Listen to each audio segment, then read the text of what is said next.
अरे ओ सांबा कितने आदमी है रे या डायलॉगने प्रसिद्धीच्या झोतात आलेले व शोले या चित्रपटात सांबाची भूमिका साकारणारे अभिनेते मॅक मोहन यांच्या मुंबईतील कोकिलाबेन धीरूभाई अंबानी रुग्णालयात कर्करोगासारख्या गंभीर आजाराने निधन झाले।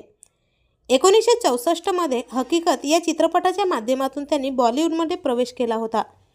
त्यांनी 200हून अधिक चित्रपटात काम केले। शोले या चित्रपटाने त्यांना खरी प्रसिद्धी मिळवून दिली।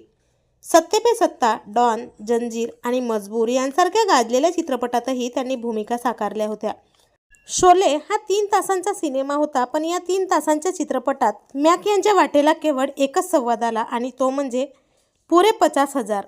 पण या एका संवादासाठी मॅक मोहन यांना मुंबई ते बेंगळुरू असा 27 वेळा प्रवास करावा लागला होता। शोलेमध्ये त्यांची भूमिका अगदीच छोटीशी होती। केवळ 3च शब्द आमच्या वाटेला आले म्हणून ते ढसाढसा रडले। पुढे हा चित्रपट सुपरहिट ठरला आणि ते घराघरात ओळखले जाऊ लागले। या अभिनेत्याने वयाच्या 72व्या वर्षी अखेरचा श्वास घेतल्याने चित्रपटसृष्टीची मोठी हानी झाली आहे, जी कधीही भरून न निघणारी आहे। तर आपल्या वायन मराठी न्यूजतर्फे अभिनेते मॅक मोहन यांना भावपूर्ण श्रद्धांजली। मनोरंजन विश्वातील असेच महत्त्वपूर्ण अपडेट सर्वात आधी जाणून घेण्यासाठी चॅनलला अजून तरी सबस्क्राईब केलं नसेल तर नक्की सबस्क्राईब करा।